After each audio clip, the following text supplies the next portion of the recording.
ฮัลโหลฮัลโหลxin chào tất cả các bạn สบายดีมื้อเพิ่นมันทุกคนนะสบายดีตอนค่ำchào buổi tối โอเคใครที่มาแล้วก็อย่าลืมกดไลค์กดแชร์นะกดแชร์ไปให้หมู่เพื่อนได้รู้กันมื้อนี้จะมาบอกทิปจะมาบอกวิธีเรียนภาษาเวียดให้ได้ผลเนาะจะเรียนแนวใดจะเรียนแบบใดผู้เริ่มต้นแล้วก็ผู้แบบพอมีพื้นฐานแล้วจะควรเริ่มต้นจากไสเนาะ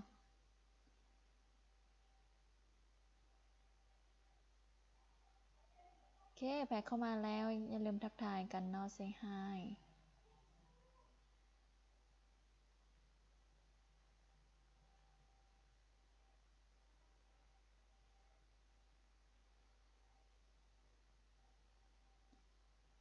Xin chào nha, chào các bạn.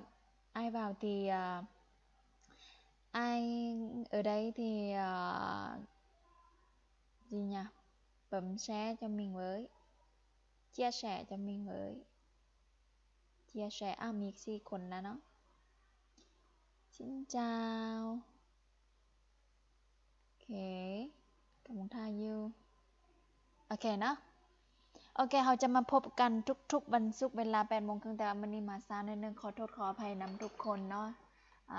ก่อนอื่นหมดมาเช็คเสียงกันก่อนว่าโอเคบ่ได้ยินกันดีบ่ถ้าได้ยินกด1มาเนาะถ้าได้ยินดีถ้าแป๊บเดียวเนาะ2 นาทีเราจะเข้าไปตัวที่ว่าเคล็ดลับในการเรียนภาษาเวียดให้ได้ผลหรือว่าในการเรียนภาษาต่างประเทศเนาะบ่แม่นแต่ภาษาเวียดแต่ภาษาอื่นก็คือกันภาษาต่างประเทศนั่นแหละภาษาใดก็อยากภาษาอังกฤษภาษาจีนภาษาเวียดนามนะกด1นะโอเคเสียงดีเนาะโอเคเสียงดีอยู่เนาะโอเคเราไปเข้าบทเรียนกันเลยเนาะเราจะมาพบกันทุกๆวันโอเคสบายดีเนาะสบายดีหมู่เพิ่นเบิดทุกคน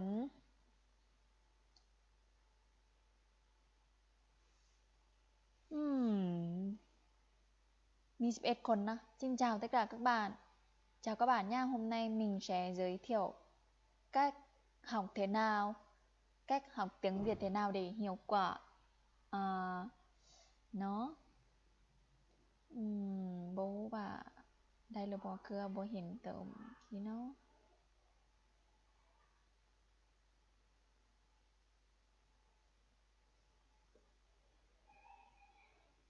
ถ้าแป๊บนึงกำลังเปลี่ยนจออยู่นกสุลิตาเนาะไผที่มีเคล็ดลับมาแชร์อยู่ในคอมเมนต์นี้เลยเนาะไผที่คิดว่าตัวเองเรียนแบบใดหั่นน่ะมาแชร์ให้หมู่เพื่อนในที่นี้ได้รู้จักกันเนาะมาแบ่งปันนำกันchia sẻ là nếu các bạn có cách học hiệu quả nào thì giới thiệu cho các bạn khác biết với nha.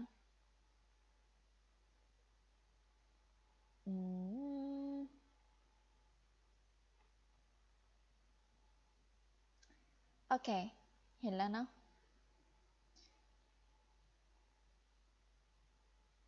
โอเคตัวที่1เลยนะเดี๋ยวเราจะบอกเคล็ดลับให้ทุกคนนะแต่ว่าอันนี้ก็บ่แม่นเคล็ดลับดอกอันนี้เป็นทริปอันนี้เป็นวิธีเรียนที่เราคิดว่าได้ผลดีแล้วก็บ่เฮ็ดให้เราเบื่อหรือว่ารู้สึกแบบบ่มีกำลังใจเรียน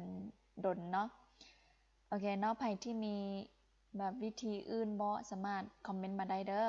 หรือว่าอยากถามอีหยังเกี่ยวกับภาษาเวียดก็ถามมาได้เนาะโอเคเราไปเข้ากันเลย cách học tiếng Việt hiệu quả cách học tiếng Việt hiệu quả hay là học tiếng nước ngoài hiệu quả cũng thế các bạn thì thứ nhất là phải có mục tiêu rõ ràng phải có mục tiêu rõ ràng và chính xác อันนี้จะเป็นแบบให้มีเป้าหมายเนาะอันที่1เลยเรียนภาษาใดก็อย่าเนาะต้องมีเป้าหมายที่ชัดเจนต้องมีเป้าหมายที่ว่าที่นักแน่นพอเนาะแบบให้ดึงดูดให้เฮามีกำลังใจเรียนที่แท้จริงแบบเป้าหมายที่ว่าเฮาเรียนไปเพื่อหยัง อันที่1เรียนเพื่อเฮาจะเรียนต่อมหาลัยบ่หรือว่าที่2เรียนเพื่อที่จะพนักงานเนาะเรียนเพื่อที่จะให้ความสะดวกเกี่ยวกับการเฮ็ดเวียกของเขาบ่หรือว่าเรียนเพื่อที่อนาคตเฮาจะไปเฮ็ดเวียกในบริษัทเวียดบ่แนวใดก็ย่าเนาะแต่ว่าต้องให้มีเป้าหมายก่อนมีเป้าหมายที่ชัดเจนก่อนเนาะแล้วจึงฮู้ไปต่อถ้ามีเป้าหมายแบบโอ้ยเรียนลิ้นซื่อเรียนลิ้นๆเรียนลิ้นๆเรียนเรื่อยเปื่อยเรียนไปซื่อนี่เรียนบ่ฮอดแบบสุดก็เดือน2เดือนก็เซาแล้วนะเฮาบ่มีกำลังใจที่จะไปต่อนี่ฉะนั้นอย่าลืมต้องตั้งเป้าหมายก่อนเนาะโอเคชินจาวบันซันนี่สบายดีนะซันนี่สบายดีดีย่าเนาะไผที่เรียนภาษาต่างประเทศบ่เพียงแต่เรียนภาษาเวียดนะก็สามารถเอาไปใช้ได้คือกันตัวที่2เนาะนอกจากมีเป้าหมายแล้วต้องเฮ็ดหยังต่อเนาะตัวที่2ก็คือ DAW เขาอย่างนึงเขาว่า input หรือว่าเขาว่าให้เอาความรู้เข้านะคืออันที่1คือเลื่อนแง่báo nghe truyện nghe bài hát hay là xem phim Việt อันที่1เลยเนาะจะมี2ระดับเนาะระดับที่1คือระดับเริ่มต้นระดับที่2คือแบบพอรู้ภาษาหน่อยนึงแล้วพอแบบปานกลางแล้วเนาะ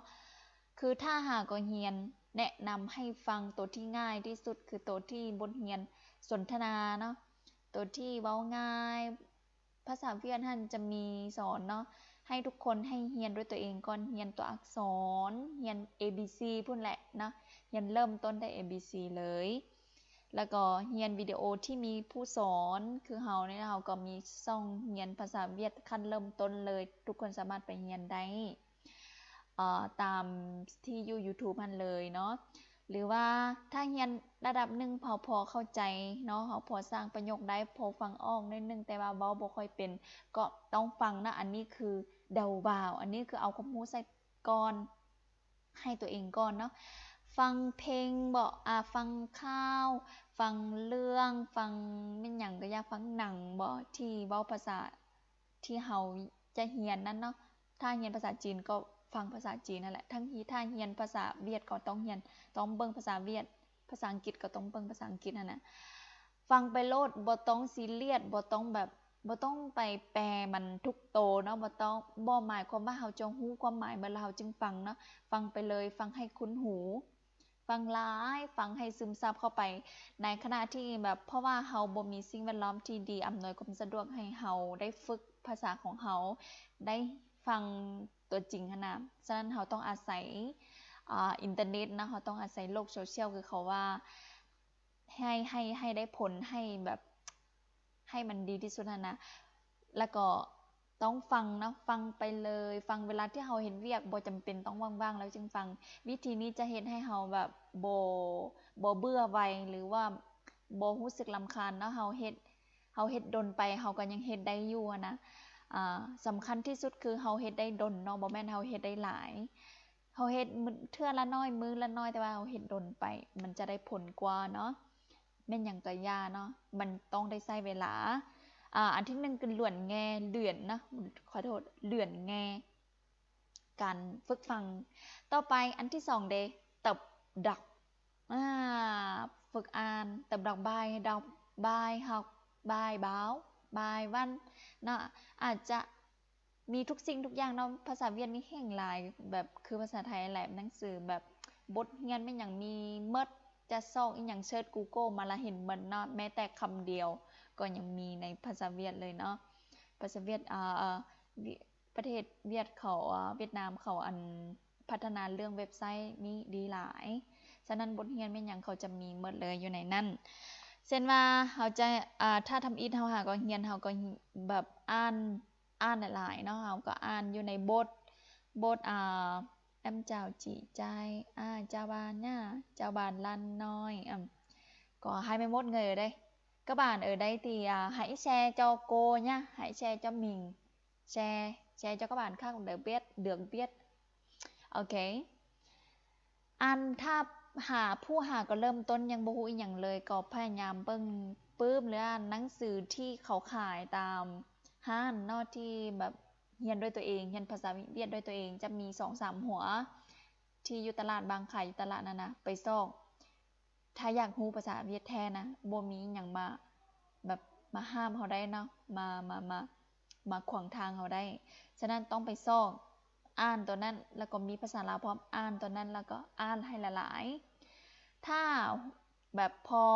รู้ภาษาเวียดแล้วให้อ่านตัวอื่นแดมบ่ต้องไปอ่านตัวที่มันเขียนเป็นภาษาลาวเนาะ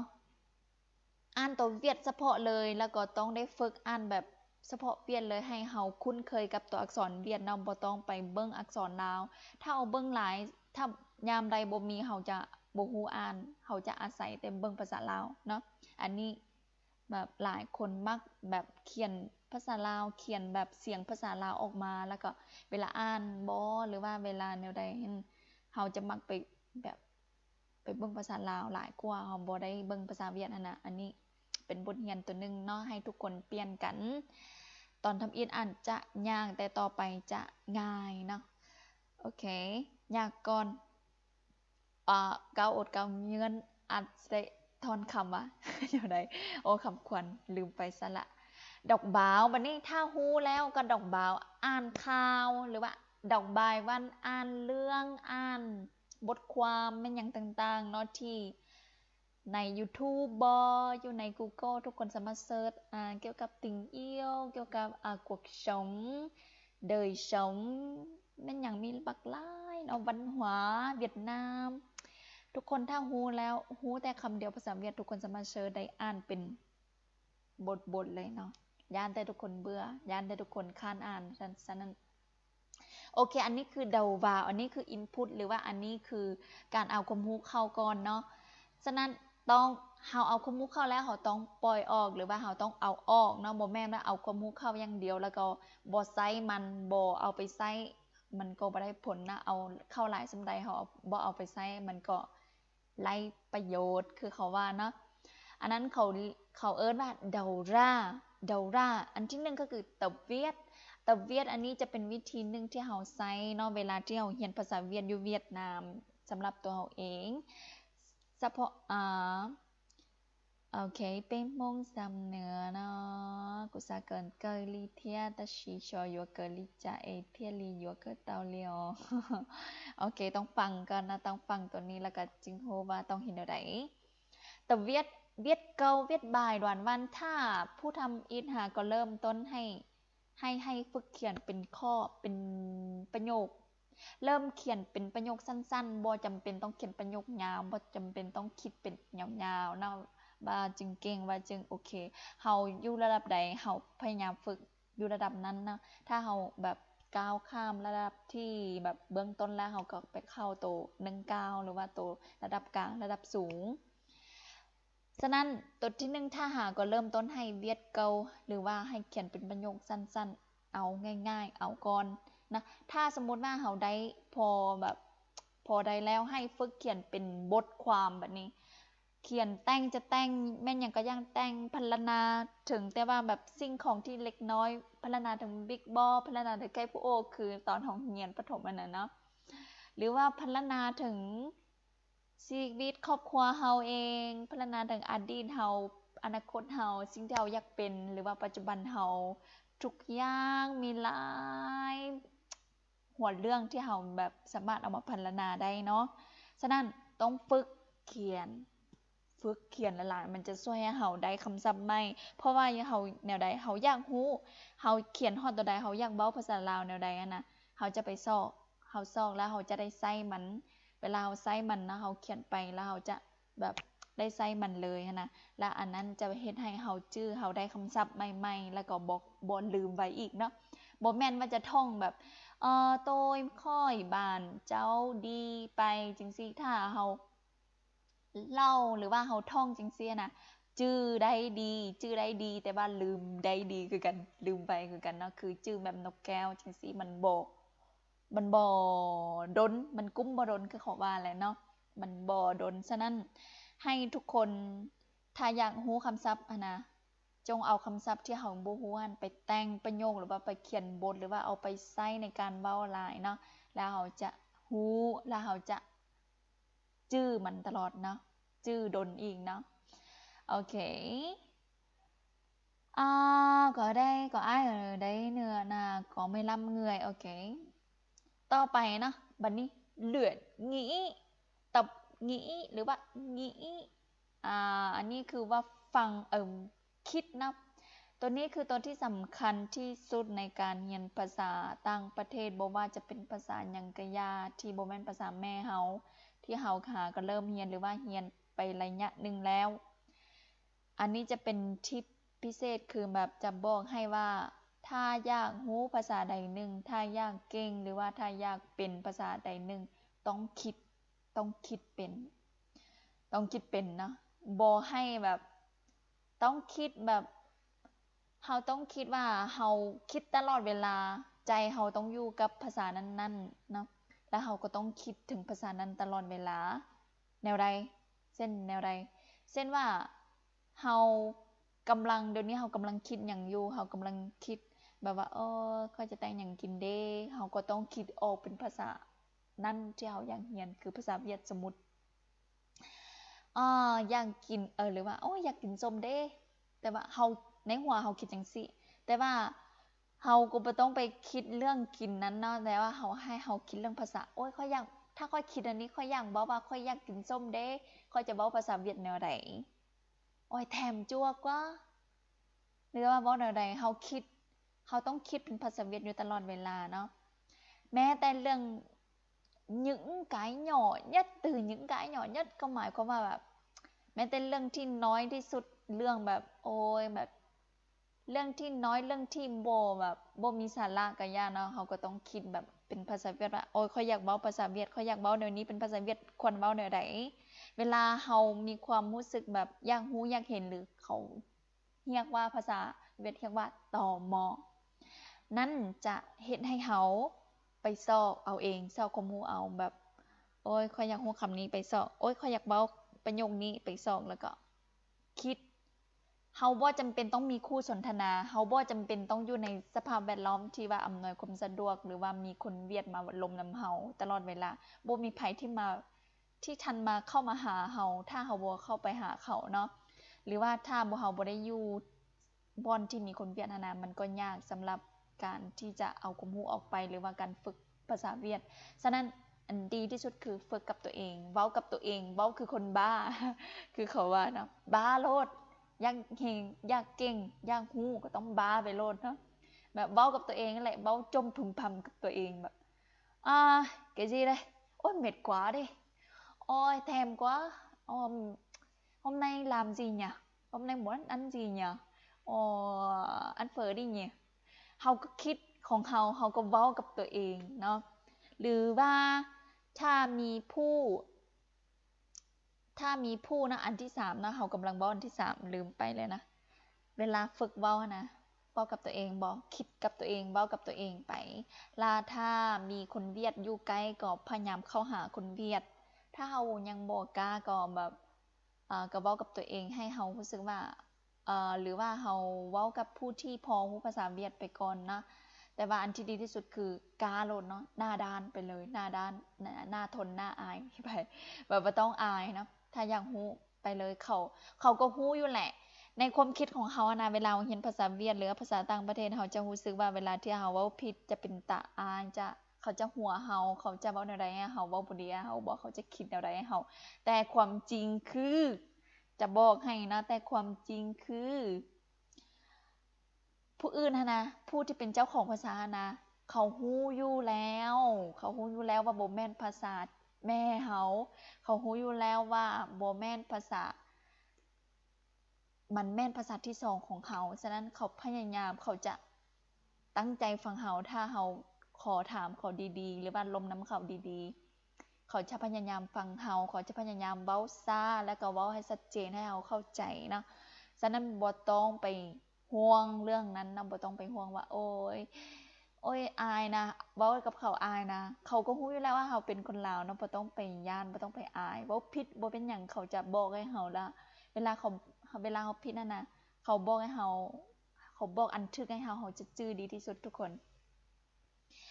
การเรียนภาษา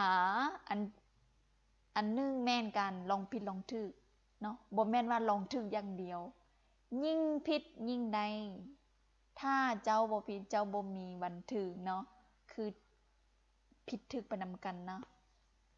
ดีไปกับบ่ดีผิดไปกับถูกถ้าบ่ผิดบ่ฮู้ถูกฉะนั้นผิดไปโลดผิดหลายๆโลดผิดไปโลดนำบ่ต้องว่าย้านผิดแนวใดเขาก็ผิดอยู่แล้วเฮาบ่ฮู้นะเฮาบ่แม่นผิดเฮาบ่แม่นคนผิดเฮาบ่ฮู้เฮาเว้าไปด้วยความว่าเฮาบ่ฮู้เฮายังบ่ฮู้ดีเนาะฉะนั้นเฮาก็เลยแบบผิดมันบ่แม่นความผิดเฮาเข้าใจบ่ฉะนั้นจงผิดโลดนะมันเป็นการลองผิดลองถูกไปลองมันเป็นการลองทดลองเฮาถ้าเมื่อใดเฮาเว้าได้แล้วเขาเข้าใจเขาบ่ติตำหนิเฮาเขาบ่ว่าเฮาบ่ผิดแล้วเมื่อนั้นแปลว่าเจ้าสำนานนั่นเองเนาะโอเคcô học tiếng Việt ở trường nào à? Cô học tiếng Việt hồi trước thì cô học ở trường Đại học Vinh, Nghệ An. Giọng cô sẽ giọng Nghệ An, ai nghe cũng biết liền đúng không? Người Việt cũng thế. Người Việt thì họ cũng kiểu họ sẽ biết liền khi nghe thấy giọng cô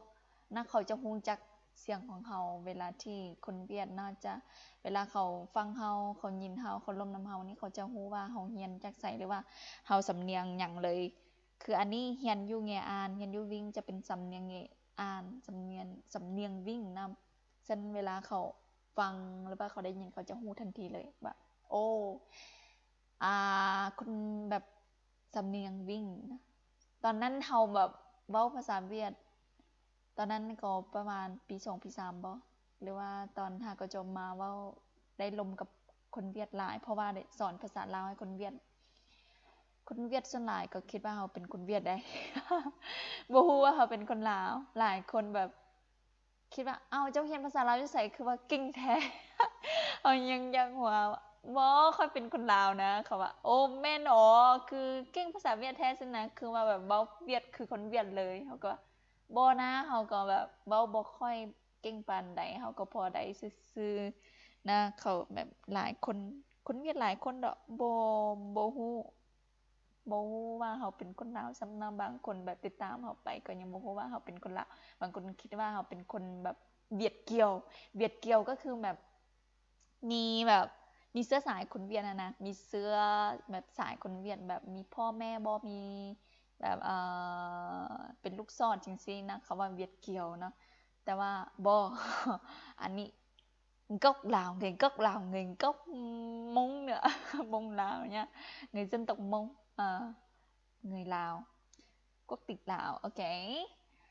เรามาเบิ่งคอมเมนต์กันเนาะทุกคนที่เบิ่งในขณะนี้อันนี้คือเทคนิคหรือว่าวิธีการเรียนภาษาเวียดหรือว่าภาษาต่างประเทศให้เหี่ยวกว่าหรือเขาเรียกว่าให้ได้ผลนั่นเองทุกคนสามารถเอาไปใช้ได้เนาะคือจะตรงเหิบละให้ทุกคนจะน้อยหลายหน่อยkết luận นะ kết luận หลายเจ้าก็บ้านจะสังรวมย่อๆให้ทุกคนคืออันที่1ต้องมีเป้าหมายที่ชัดเจนว่าเรียนภาษาเวียดไปเพื่อหยังอันที่2ต้องเอาความรู้เข้าเนาะความรู้เข้าคือแม่นหยังฟังให้คุ้นหูฟังหลายๆฟังบ่ฮู้ก็ต้องฟังไปนั่นแหละฟังจนเบื่อฟังจนว่าแบบคนเวียดแบบฟังจนว่าแบบสำเนียงเวียดนั้นติดหูเฮาแล้วก็เรียนอ่านนะฝึกอ่านโอเคตัวที่3คือเอาความรู้ออกก็คือการเขียนจะเฮ็ดให้เฮาได้คำศัพท์เขียนไปเขียนออกไปเฮาที่เฮาได้คำศัพท์อันนั้นคือความรู้ที่เฮามีเฮาอินพุตมาแล้วเฮาก็เอาออกด้วยการเขียนออกไปเขียนประโยคที่เฮาอยากเว้าเขียนบทความที่เฮาอยากแต่งถึงแล้วก็คิดเป็นภาษาเวียดคิดแต่เรื่องน้อยๆมันยิกมันย่อยที่เรื่องบ่มีสาระก็อย่าให้คิดเป็นเวียดหมดแล้วก็คิดไปหาตัวใหญ่ว่าเฮาควรเว้าจังได นอกจากคิดแล้วก็ต้องเว้าบ่แม่นคิดลูกเดียวเว้าแด้เว้าบ่มีไผเว้ากับเฮาก็เว้ากับตัวเองคิดกับตัวเองเว้ากับตัวเองเว้าไปเรื่อยเว้าจมไปนั่นแหละเนาะเว้ากับตัวเองถ้ามียิ่งดีเฮาฝึกกับคนอื่นไปโลดเฮาจึงรู้ว่าอ้าวถ้าเฮาเว้าจังซี่สำหรับเฮานี่เฮารู้สึกว่าถึกแต่ว่าเฮาลองเว้าไปให้เขาดูมันจะเขาจะเข้าใจเฮาบ่เนาะถ้าบ่มีผู้ที่เฮาไปสนทนานำสามารถมีหยังเฮาที่เฮาคิดว่าเฮาเว้าแนวนี้แล้วอยากรู้ว่ามันถูกหรือผิดก็สามารถคอมเมนต์มาถามโกได้ทุกที่ทุกเวลาเนาะแล้วก็อยู่อินบ็อกซ์หรือว่าอยู่ Messenger อยู่แฟนเพจนี้หรือว่าโพสต์อินบ็อกซ์มาหาโกก็ได้เนาะหรือว่าถามอยู่ทาง WhatsApp เนาะจะมีเบอร์ WhatsApp อยู่ลุ่มตัวนี้คือเบอร์ตัวนั้นนะทุกคนสามารถเซ็นมาหาได้เนาะแล้วก็ฝากติดตามช่อง YouTube học tiếng Việt vớiป้าใจเนาะตัวนี้ฮอดวิดีโอที่เท่าใดละลืมละเนาะสอนแต่ปีกายพุ่นแหละปีกายพุ่นเต้เริ่มต้นเลยขั้น ABC มาเลยเนาะทุกคนไปลองเรียนกันถ้าไผที่แบบอยากเรียนภาษาเวียดขั้นเริ่มต้นเนาะแต่บ่ฮู้จะเริ่มจุดใดก็ต้องไปเรียนแต่ ABC มาเลยเนาะโอเค